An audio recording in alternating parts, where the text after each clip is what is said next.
મારું નામ હાર્દી છે. હું હોસ્પિટલ રોડથી આવું છું. હું સ્ટાન્ડર્ડ 9 થી વિદ્યાર્થી છું.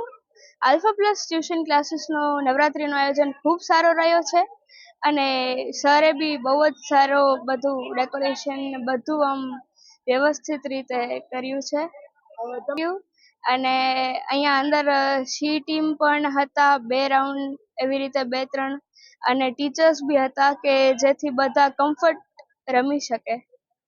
મારું નામ ગોસ્વામી કાવ્ય હર્ષદગર છે. આ મોરાણી સરે ખૂબ સારું આયોજન કરવામાં આવ્યું હતું. છેલ્લા 15 વર્ષથી મોરાણી સર આ આયોજન કરે છે, જેમાં બધા એક સાથે રમે છે અને જે મોરાણી સરનો એક ઉપદેશ હતો કે બધા ભેગા રમે અને દર વખતે નવરાત્રિમાં પૂર્ણ થાય છે.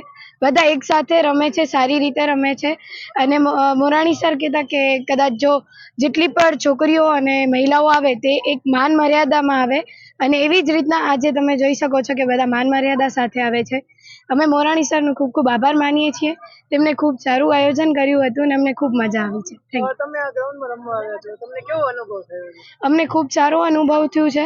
અમને ખૂબ સારી જગ્યા મળી છે અને એકદમ મોકળાશથી અમને એકદમ ફ્રીલી રમવા મળ્યું છે અને અહીંયા કને જે મોરાણી સરનું આયોજન હતું એનામાં અંદર પણ 2 થી 3 ટીચર ઊભા હતા, જેથી અમને કોઈ તકલીફ ન પડે.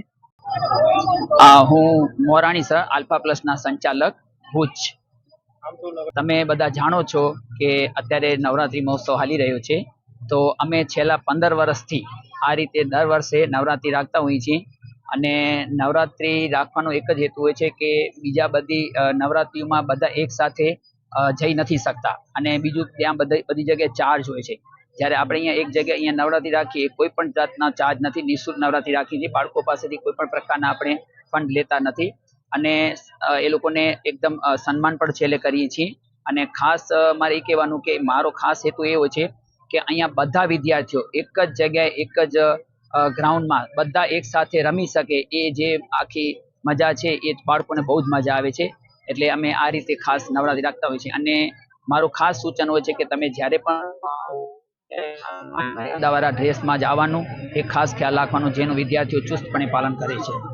ખાસ કરીને જ્યારે માન મર્યાદા જાળવવાની વાત આવે ત્યારે કપડાની બાબતે બહુ જ વિરોધ પણ થઈ રહ્યો છે, તો આપ તરફથી એના હું ખાસ એવું માનું છું કે આ નવરાત્રીમાં એક મર્યાદા તો રાખવી જોઈએ, કારણ કે આ ધાર્મિક બાબત છે ને ધાર્મિક બાબતમાં જેટલું માન મર્યાદા રહે ને એટલું એનું આપણે ફળ સારું મળે. એટલે માન મર્યાદા તો રાખવી જ પડશે આપણને.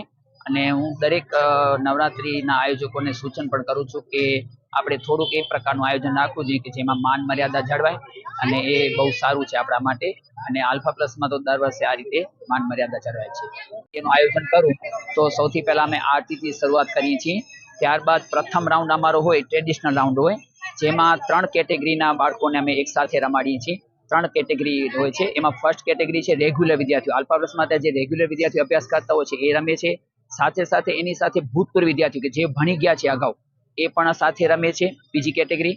અને ત્રીજી કેટેગરી હમણાં છેલ્લા 2 વર્ષથી પેરેન્ટ્સની માંગણી હતી, તો પેરેન્ટ્સને પણ અમે આ વખતે સામેલ કરી દીધા છે. છેલ્લા 2 વર્ષથી તો પેરેન્ટ્સને પણ અમે પહેલા રાઉન્ડમાં રમાડીએ છીએ. એટલે ફર્સ્ટ રાઉન્ડ હોય છે એમાં 3 કેટેગરીના હોય છે, રેગ્યુલર વિદ્યાર્થીઓ, એક્સટર્નલ વિદ્યાર્થીઓ અને સાથે પેરેન્ટ્સ.